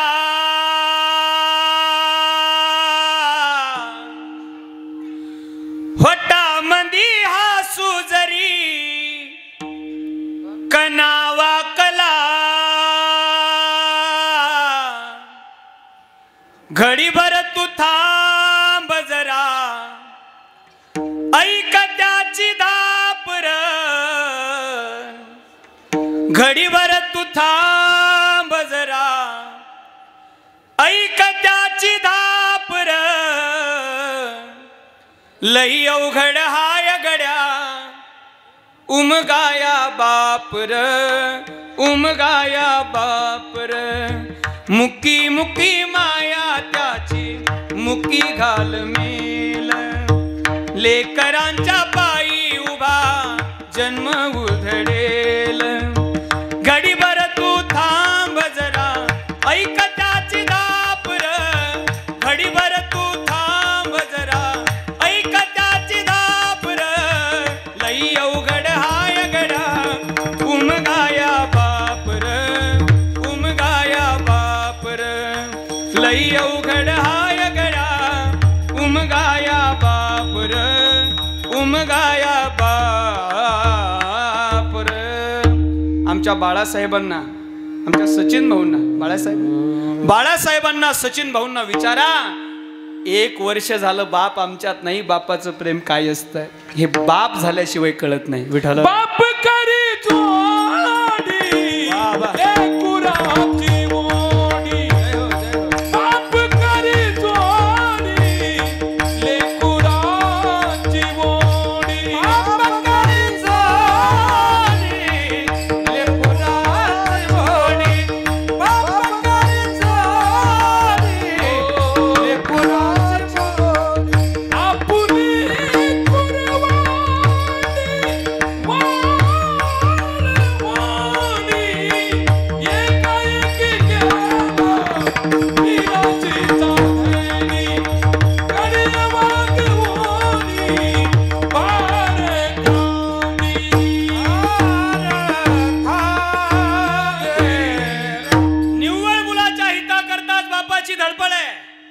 म्हणून देवा प्रेम व्यवहारात जर कोणी करत असेल तर मायबाप, आणि परमार्थात जर विचार केला तर संत. काय आहे, व्यवहारातही प्रेम करणाऱ्याचे 3 प्रकार आहेत महाराज, आणि परमार्थातही प्रेम करणाऱ्याचे 3च प्रकार आहेत. पहिलं प्रेम ज्याला मधुसूदन सरस्वतींनी भक्ती रसामृतामध्ये सामान्य, समंजस आणि समर्थ नावाचं 3 प्रकारचं प्रेम रेखाटलंय. पहिलं प्रेम असतं सामान्य, कोणतं? ज्या मत सुख सुखित्वम, ज्या प्रेमामध्ये स्वतःच्या सुखाचा विचार केलेला आहे असं पहिलं प्रेम असतं. दुसरं प्रेम करणारा असतो एक वर्ग समंजस, उभय सुख सुखित्वम, ज्या प्रेमामध्ये दोघाच्याही सुखाचा विचार केलेला असतो असं एक प्रेम असतं. पण जगाच्या पाठीवर तत् सुख सुखित्वम समर्थ नावाचं प्रेम असतं, ज्यात फक्त आपण ज्याच्यावर प्रेम करतो त्याच्या सुखाचा विचार केलेला असतो. आणि असं जगाच्या पाठीवर फक्त एकमेव मायबापच प्रेम करतात. म्हणून देवा एक कर, प्रेम सुख दे, प्रेम सुख दे, प्रेमाविना हे समाधान. आम्हाला फक्त प्रेम दे. का प्रेम दे देवा? कारण तुझ्यावर सुद्धा आम्हाला प्रेम करता आलं पाहिजे. कारण हा सगळा व्यवहार प्रेमाचाच चालतो. असं म्हणतात साने गुरुजी, मला या जगाच्या पाठीवरचा कोणताही धर्म माहीत नाही, पण एकच धर्म माहीत आहे, खरा तो एकची धर्म जगाला प्रेम अर्पावे. खरा तो एकची धर्म जगाला प्रेम अर्पावे. प्रभूची लेकरे सारी तयाला सर्व ही प्यारी. कुणाना तुच्छ लेखावे जगाला प्रेम अर्पावे. खरा तो. अरे तुमचं आमचं सोळा प्रेम जगाच्या मालकाला आवडतं. थोर प्रेमाचा भुकेला हाची दुष्काळ तयाला. जगाच्या मालकालाही प्रेमाची भूक आहे. आता ते देवावरचं प्रेम तर एवढं सोपी केलं आत्ताच्या लोकांनी. ते शिवमहापुराण कथेचं वादळ आलं महाराष्ट्रात आणि ते देवावरचं प्रेम एवढं सोपी केलं. ते एक वाक्य बोलतात ते महाराज, एक लोटा जल सारी समस्या का हल. एक तांब्यावर पाणी महादेवाच्या शिवलिंगावर स्थापन केलं की सगळी समस्या का हल. पोराला 10वीचे पेपर द्यायचं काम नाही, घरीच 5ची मार्कशीट. एक तांब्यावर पाणी भगवंताच्या शिवलिंगावर समर्पित केलं की काळजीच करायचं काम नाही, होऊन घरी 10 स्थळं येतात. असं मी नाही सांगत. एक लोटा जल सारी समस्या का हल. एका तांब्यावर पाण्यामध्ये देव प्रसन्न होतो हे वाक्य अधोरेखित आहे. पुढचं वाक्य आहे का? एका तांब्यावर पाण्यात देव प्रसन्न होतो हे वाक्य जरा अलीकडचं आहे, पण मी पलीकडचं वाक्य बोलतो. देवाला एक तांब्यावर पाण्याची सुद्धा गरज नाही, देवाला सुद्धा फक्त प्रेमाची गरज आहे. मग तुम्ही म्हणाल महाराज आमचंही त्याच्यावर प्रेम आहे. तुम्हाला आम्हाला मुळात देवावर प्रेमच करता येत नाही. जीवन जगत असताना जन्म आणि मृत्यूच्या जो मधला जो जीवनातला काळ आहे तो देवावर प्रेम करण्यात गेला पाहिजे. मी पहिल्यांदाच वाक्य बोलून गेलो. कीर्तन का ऐकावं? आपला एक सोहळा झाला आणि दुसरा सोहळा होणार आहे म्हणून कीर्तन ऐकावं. दुसऱ्या सोहळ्याच्या तयारी करता कीर्तन ऐकावं. काय तयारी करावी? देवावर प्रेम करण्याची तयारी करावी. सबसे ऊंची प्रेम सगाई, सबसे ऊंची प्रेम सगाई. ऊंची मी कोर व्हायला लागतो थोडा. सबसे ऊंची प्रेम सगाई.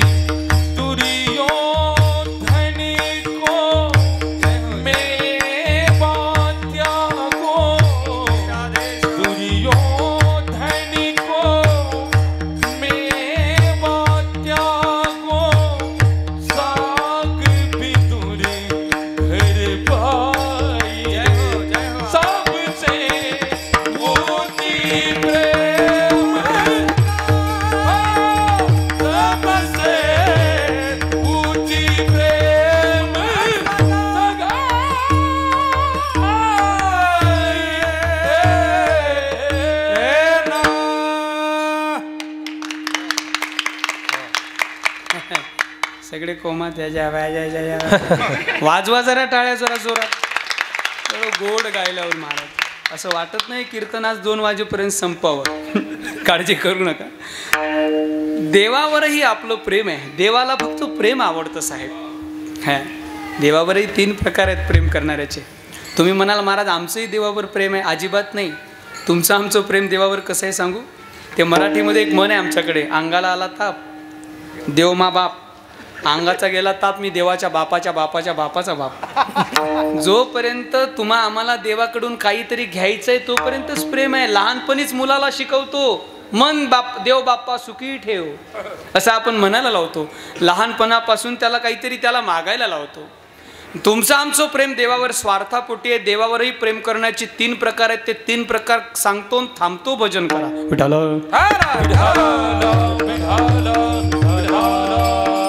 पहिलं प्रेम मधुसूदन सरस्वतींनी सांगितलं सामान्य प्रेम, दुसरं समंजस प्रेम आणि तिसरं समर्थ प्रेम. कशाला म्हणावं सामान्य प्रेम?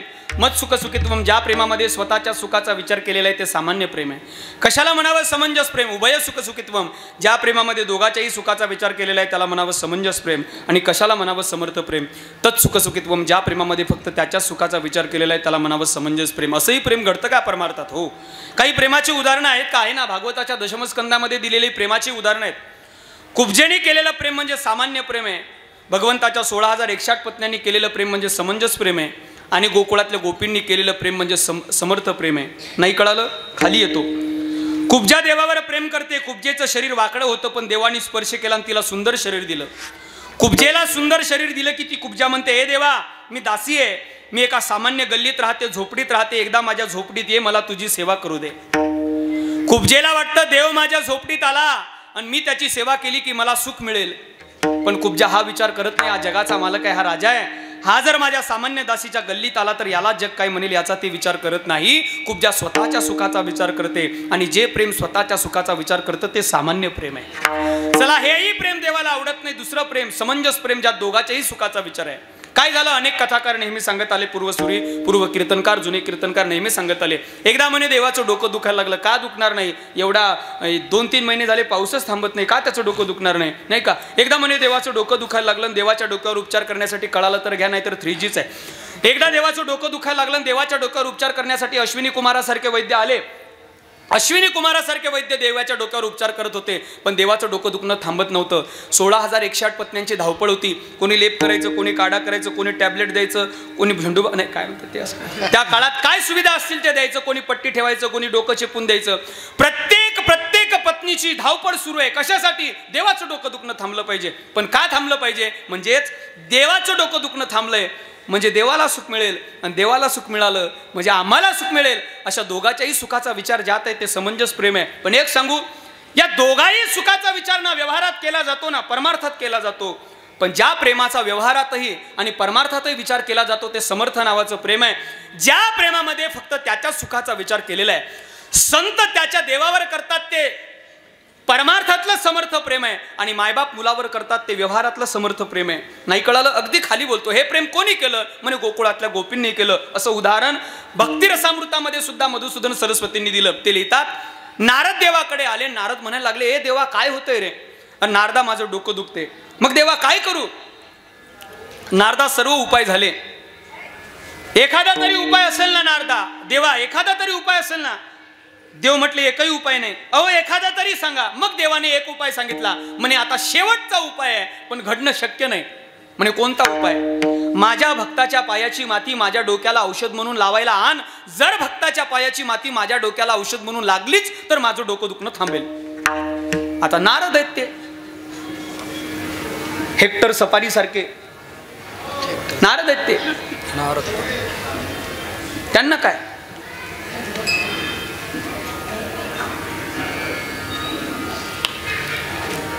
त्रिभुवनात नारद फिरले. त्रिभुवनात फिरले परत आले. जरा लवकर आणतो. त्रिभुवनात फिरले लवकर आले.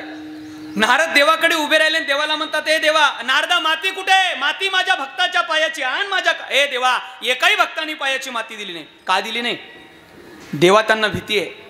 आपल्या पायाची माती जर जगाच्या मालकाच्या अभ्रपटलाला, मी अगदी सोपं बोलतो, जगाच्या मालकाच्या कपाळाला लागली तर आपल्याला त्याचा दोष लागेल आणि त्या दोषाच्या प्रभावाने आपल्याला नरकात जावं लागेल. म्हणून या नरकाच्या भीतीपोटी एकाही भक्तांनी पायाची माती दिली नाही. त्याही वेळेस देवाच्या मुखात वाक्य आलं, नारदा सगळीकडे गेले होते का? हो सगळीकडे गेलो होतो. देव म्हटले, नारदा गोकुळातल्या गोपींकडे गेले होते का? त्याही वेळेस देवाच्या मुखात वाक्य आलं गोकुळातल्या गोपींचं.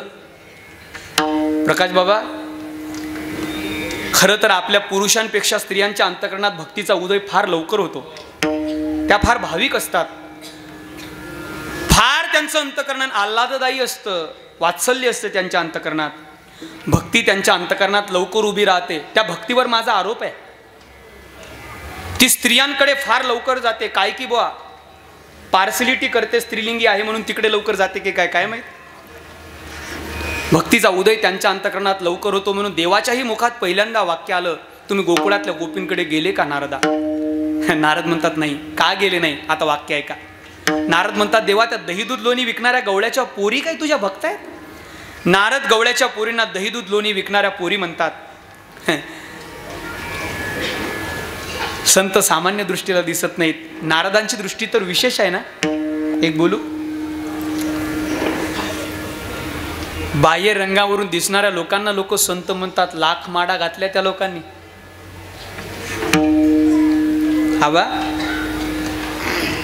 वरी भगवा झाला नामे अंतरी वश केला कामे त्यासी म्हणू नये साधू जगे विटंबना बाधू मुक्ताबाईंचे वाक्य आहेत. आदिशक्ती लिहितात वरून पाहणाऱ्या क्रियेला तुम्ही साधुत्व ठरवता. भक्त असणाऱ्या नारदांना गोपी संत आहेत हे कळालं नाही. तुमच्या आमच्यासारख्या जनतांना संत कुठून कळतील? देवा त्या दहीदूध लोणी विकणाऱ्या गवळ्याच्या पोरी तुझ्या भक्त आहेत? हो. नारदा एकदा जाऊन तर बघा.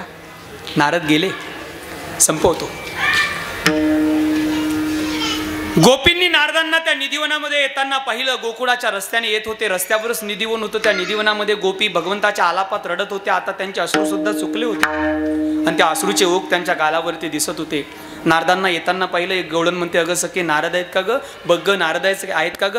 नारदांना येताना पाहिलं. नारद येताना दिसले आणि नारदांचं स्वागत केलं. गोपींनी बसायला उच्च आसन दिलं. स्वतः खाली बसल्या. इको बंद असू द्या. स्वतः खाली बसल्या आणि खाली बसल्यानंतर गोपी नारदांना विचारतात नारदा तुमचं येण्याचं कारण काय? नारद म्हटले ए पोरींनो. नारद गोपींना पोरी म्हणतात आबा. पण या कथेच्या नंतर गोपींचा अधिकार कळाला आणि त्या गोपींवर स्वतंत्र ग्रंथ लिहिला. त्या ग्रंथाचं नाव आहे नारद भक्तिसूत्र नावाचा ग्रंथ. अधिकार आधी माहित नव्हता. म्हणतात नारद म्हणतात हे पोरींनो देवाचा निरोप घेऊन आलो. आता निरोप काय सांगितलं नाही. फक्त कृष्णाचा गोपाल कृष्णाचा निरोप घेऊन आलो एवढंच बोलले. देवाचा निरोप आहे. देवाचा निरोप आहे म्हटलं की एक गवळण थोडीशी क्रोधी होती. ती गवळण उठून उभी राहिली. ती गवळण म्हणायला लागली ओ नारदा त्या मेल्याचा त्या काळ्याचा निरोप आम्हाला ऐकायचा नाही. त्या किसण्याचा निरोप आम्हाला सांगू नका. अगं जगाच्या मालकाला काळ्या म्हणतेस मेल्या म्हणतेस तुला काही कळतं का? ओ नारदा तुम्हाला माहित नाही त्याने आमच्यासोबत काय छल केलाय. काय झालं तुझ्या संबंधी? त्यावेळेस नारदांनी असं विचारल्यानंतर ती गोपी म्हणते ऐका नारदा ज्या वेळेस त्याला घ्यायला अक्रू काका गोकुळात आले होते आणि अक्रू काका त्याला घेऊन जाणार आहेत असं आम्हाला कळालं. त्यावेळेस त्या अक्रूराला आम्ही शिव्या देत होतो. हे अक्रूरा चांडाळा तुझं कोणी धाडिले का घात करू आलासी वदसी सकळा अक्रूरा नाव तुझे तैसी न करणी. हे अक्रूरा मेल्या चांडाळा आमच्या कृष्णाला नेतोस. खबरदार जर आमच्याला देवाला घेऊन जाशील तर अगोदर आमच्या अंगावरून रथने आमच्या प्राणाला घेऊन जा नंतरच आमच्या प्राणनाथाला घेऊन जा अशा गोपी म्हटल्या.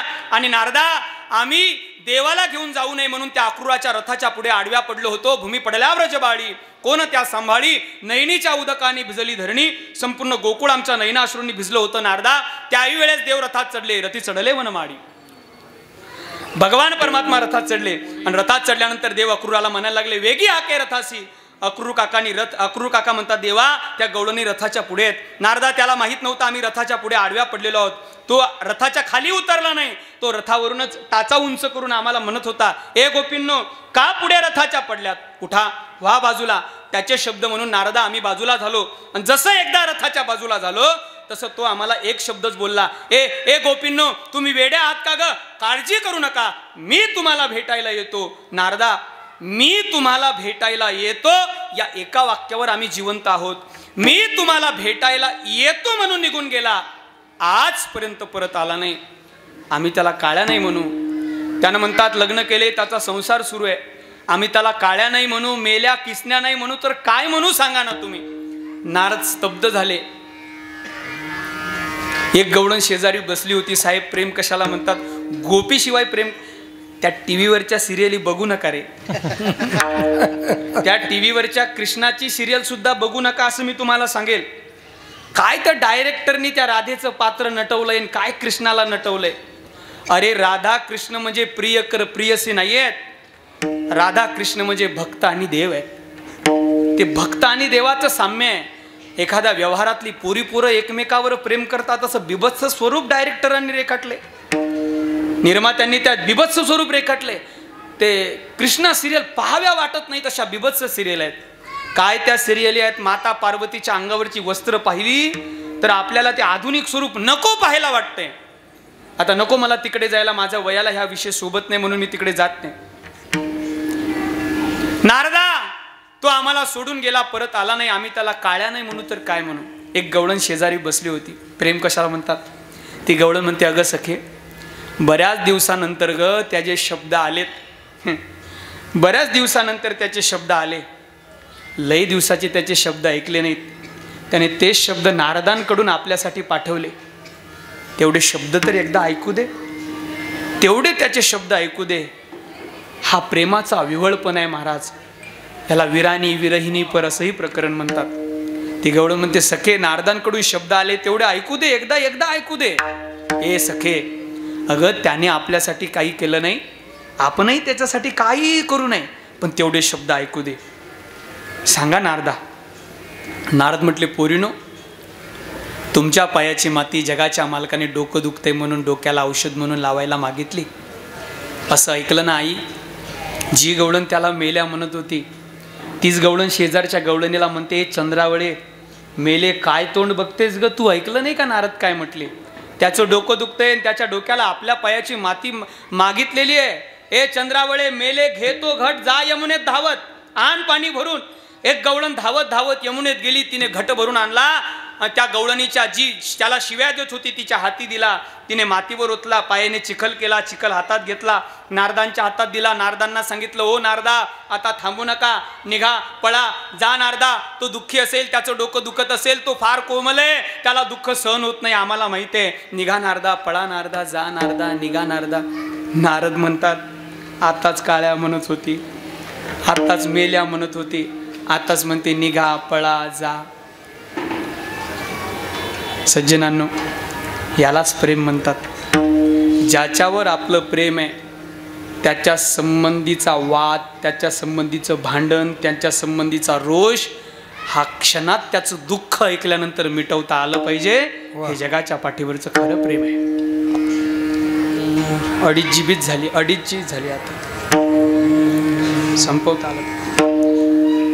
नारद म्हणतात, पोरीनो, अगं तुमच्या पायाची माती जर जगाच्या मालकाच्या कपाळाला लागली तर तुम्हाला नरकात जावे लागेल ना, पाप लागून. ऐका, तत्सुख सुखित्वम, ज्या प्रेमामध्ये फक्त त्याच्या सुखाचा विचार केलेला आहे, असं व्यवहारात मायबाप आणि परमार्थात संतच प्रेम करतात. गोपी म्हणतात, नारदा, आमच्या पायाची माती जर त्याच्या कपाळाला लागली तर पाप लागून आम्ही नरकात जाऊ म्हणताना, ऐका नारदा, आमच्या पायाच्या मातीने जर त्याचं डोकं दुखणं थांबत असेल, आमच्या पायाच्या मातीने जर तो समाधानी आनंदी होत असेल आणि आमच्या पायाच्या मातीने जर त्याला सुख मिळत असेल तर त्याच्या सुखाकरता असा एक नरक काय सांगता नारदा, आम्ही हजारो नरक भोगायला तयार आहे. हे गोपींनी केलेलं प्रेम म्हणजे समर्थ नावाचं प्रेम आहे, ज्यात त्याच्या सुखाचा विचार आहे. याच्यासाठी हो ते जियेले हो, याच्यासाठी हो गेले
याच्यासाठी फक्त ते दासनारायण नावाचे संत आहेत. त्या संभाजीनगरच्या पोरांनी मस्त म्हटलं होतं, दासनारायण नावाचे संत आहेत. गोपींचं प्रेम किती आहे.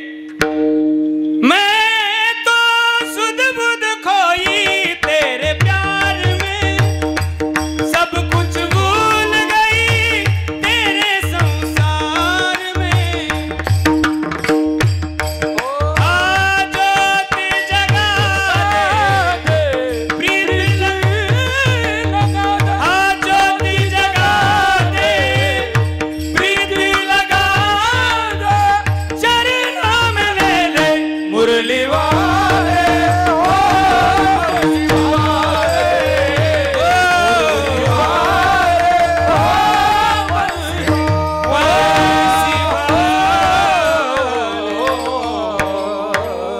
प्रेम आम्हाला व्यवहारातलं दे आणि परमार्थातलं दे. प्रेम सुख दे, प्रेम सुख दे, प्रेमाविन नाहीस. मग काव शांती ब्रह्म एकनाथ महाराज ज्ञान देतो ना, भक्ती प्रेमाविन ज्ञान नको देवा. आम्हाला फक्त प्रेम दे, भक्ती प्रेम म्हणून प्रेम सुख दे, प्रेम सुख दे, प्रेमाविन नाही समाधान. विठोबा रखुमाई हरी रखुमाई, जय विठोबा रखुमाई, जय विठोबा रखुमाई, विठोबा रखुमाई, हरी विठोबा रखुमाई, हरि जय विठोबा रखुमाई, हरी जय विठोबा, हरि जय जय जय जय विठोबा रखुमाई, हरी जय जय जय विठोबा, हरि जय जय विठोबा, हरी जय जय विठोबा, हरि जय जय विठोबा, हरी जय जय विठोबा, हरि जय जय विठोबा रखुमाई, हरि जय जय जय जय विठोबा रखुमाई, हरी जय जय जय विठोबा, हरि जय जय विठोबा रखुमाई, विठोबा रखुमाई, विठोबा रखुमाई, विठोबा पुंडरीक वरदारी विठ्ठल श्री ज्ञानदेव विश्वगुरु निवृत्तीनाथ महाराज त्र्यंबकेश्वर भगवान महारुद्र हनुमान की, महारुद्र हनुमान की जय. विठोबा रखुमाई, आहा विठोबा रखुमाई, जय जय जय विठोबा रखुमाई, जय जय जय जय विठोबा रखुमाई, जय जय जय जय जय विठोबा रखुमाई, जय जय जय जय जय जय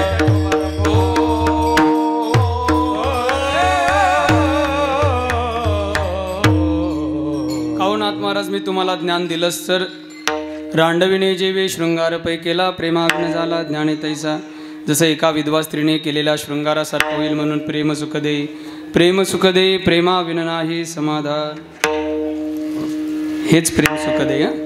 एका जनार्दनी प्रेम अति गोड, एका जनार्दनी प्रेम अति गोड, अनुभवी सुरवाड जाणतील. प्रेम किती गोड आहे.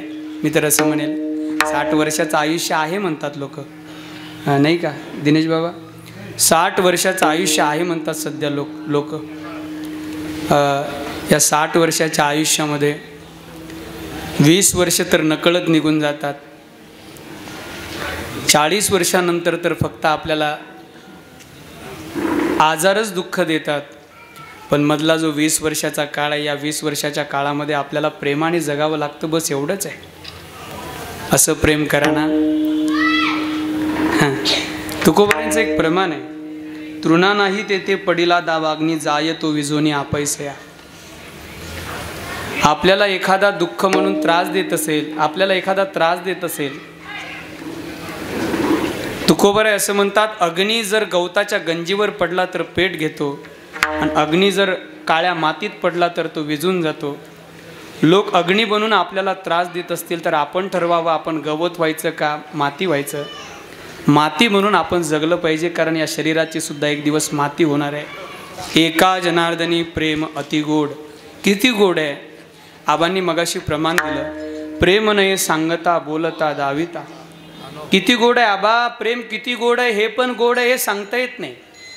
नारद भक्तिसूत्रामध्ये प्रेम कसं आहे, मुकास्वादनवत, मुकास्वादनवत प्रेम सांगितलंय. मुकास्वादन म्हणजे मुक्या माणसाला गुळ खायला दिला आणि त्या मुक्या माणसाला विचारलं, का हो गुळाची गोळी कशी होती, तर त्या मुक्या माणसाला जशी गुळाची गोळी सांगता येत नाही, तसं प्रेम नाही सांगता बोलत. काय आहे उलट बोलल्यानंच बिघडतं. घरातला दिवा विझू नये असं वाटत असेल तर घरातल्या जुन्या स्त्रिया घराची खिडक्यान दरवाजे बंद करायचे. ऐका बरं, झालं संपलं. घरातला दिवा विझू नये असं वाटत असेल तर घरातल्या जुन्या स्त्रिया घराच्या खिडक्यान दरवाजे बंद करायच्या.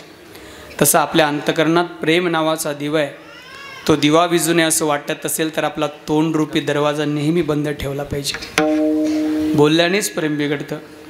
असं प्रेम जगावर करता आलं पाहिजे. म्हणून देवा प्रेम सुख दे, प्रेम सुख दे, प्रेमा विन नाही समाधान. या दोन्ही सुपुत्रांनी आपल्या वडिलांच्या प्रेमापोटी हा भव्य दिव्य वडिलांचा प्रथम पुण्यस्मरण सोहळा केला. नक्कीच आम्ही बरीच सोहळे पाहतो. आज असं कराल कलियुग आहे प्रकाश महाराज, असं कराल कलियुग आहे सध्या की या कराल कलियुगामध्ये मुलं आपल्या वडिलांच्या वर्षश्राद्धाला पुण्यस्मरणाला कीर्तन ठेवत नाहीत. ते कचकच कांदा कापताना असते. कळालं तर घ्या, नाही तर मी घरी जाऊन येतो. पण नक्कीच ज्या मुलांना परमार्थाचा रक्तात सूक्ष्म रूपाने का असेना पण कुठलं तरी परमार्थात आपल्या वडिलांच्या पासून मिळायला आहे, म्हणून आपल्या वडिलांचं पुण्यस्मरण हे एका पारमार्थिक पद्धतीने साजरं केले. या दोन्ही सुपुत्रासाठी एकदा जोरदार टाळ्या सर्व मंडळींनी वाजवल्या. मी तर एवढंच म्हणेल, असे सुपुत्र जर महाराष्ट्रात जन्माला येत असतील तर देवाला मी त्यांच्याकडे एक मागेल त्यांच्यासाठी की अय भगवान तेरी अदालत में मेरी जमानत रखना. देवा असे मातृपितृ भक्त जर सुपुत्र जन्माला येत असतील तर देवा मी तुला त्यांच्यासाठी एकच मागेल, कारण तू सुद्धा आई वडिलांच्या प्रेमापोटीच या पंढरपुरात आलाय. तू सुद्धा आई वडिलांवर प्रेम करणाऱ्या पुंडलिकासाठीच 28 युगापासून उभा आहेस. म्हणून मी त्याच तुझ्या तत्वानुसार तुला मागणार आहे. असे जर सुपुत्र असतील ना पांडुरंगा तर एवढंच कर की अय भगवान तेरी अदालत में मेरी जमानत रखना. असं म्हणतात बो आजकाल महाराष्ट्रातले कीर्तन शेरोशायरीशिवाय पूर्ण होत नाहीत. अय भगवान तेरी अदालत में मेरी जमानत रखना, मैं रहू या ना रहू. असे जर सुपुत्र असतील ना, मैं रहू या ना रहू लेकिन इन सबको सलामत रखना. या सगळ्यांना दीर्घायुष्य दे, आरोग्य दे आणि आपल्या आई वडिलांविषयी प्रेम करण्याची त्यांच्या अंतकरणामध्ये कृतज्ञता येऊ दे. हीच तुझ्या चरणावर प्रार्थना करतो. थेटे परिवाराने मला निमंत्रण केलं त्याबद्दल सर्व थेटे परिवारांच्या चरणावर मी प्रणिपात करतो. त्यांच्यामुळे येण्याचं सद्भाग्य लाभलं. थेटे परिवाराचे भाचे आमचे आदरणीय परममित्र आदरणीय सागरभाऊ गोहड भाऊंमुळे येण्याचा योग आलाय. कीर्तनाकरता उपस्थित असणारी महाराष्ट्रातील दिग्गज मंडळी आहेत. आमचे ज्येष्ठ गुरुबंधू वंदनीय हरिभक्तपर्यंत दिनेशजी महाराज मोजड आहेत, इकडून रोहिदास आबा जगदाळे आहेत, इकडून प्रकाशजी महाराज आहेत. सर्व यांच्या सवंगड्यातून हे अत्यंत सुंदर कीर्तन प्रभावीपणे मला 2 तास जाणवले नाही. एवढा 450 किलोमीटरचा प्रवास करून सुद्धा 2 तास जाणवले नाही. आता काय आहे, सगळेच दिनेश बाबा सगळेच आता मी जरा वारकरी पद्धतीतला कीर्तनकार आहे. म्हणजे पिशवी उचलायची आणि एसटीत बसायचं असा कीर्तनकार आहे. पण त्या पद्धतीने सुद्धा फक्त देवाकडे एकच मागणी आहे की कधीही तोंडाला घाण येऊ देऊ नको. म्हणजे झालं, म्हणजे मागण्याची घाण येऊ देऊ नको. हीच तुझ्या चरणावर माझी प्रार्थना आहे. बस याच्या पलीकडे मला काही नको. गुरुवर्य तात्या म्हणतात कीर्तनाचे पैसे मागण्याची कुबुद्धी होत असेल तर नक्कीच त्याचं रक्त अशुद्ध असेल, हे गृहीत आहे. कीर्तनाचा बाजार करण्याची जर पद्धत त्याच्या अंतकरणात नक्कीच रक्त अशुद्ध आहे, शोधून पाहिलं पाहिजे. असं एक या पद्धतीने कीर्तनं व्हावीत म्हणून झालेली सेवा या सर्व वारकऱ्यांच्या आदरणीय आत्ताच ज्यांची उपस्थिती झाली ते हरिभक्तपरायण आदरणीय नवनाथ महाराज आपल्या परिसराचं वैभव ते सुद्धा आलेत. सगळी संस्थेतील विद्यार्थी आहेत. आदरणीय विनेकरी बाबा सर्वांच्या चरणावर साष्टांग प्रणिपात करतो आणि झालेली 10 मिनिटाची जास्त वेळ त्याबद्दल कृतज्ञता व्यक्त करतो आणि थांबतो. हे हाराचं ओझं जरा जास्तच झालं. विठ्ठल ज्ञानेश्वर माऊली ज्ञानराज माऊली ज्ञानेश्वर माऊली ज्ञानराज माऊली निवृत्ती राया माझा निवृत्ती टाळी टाळी हा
रे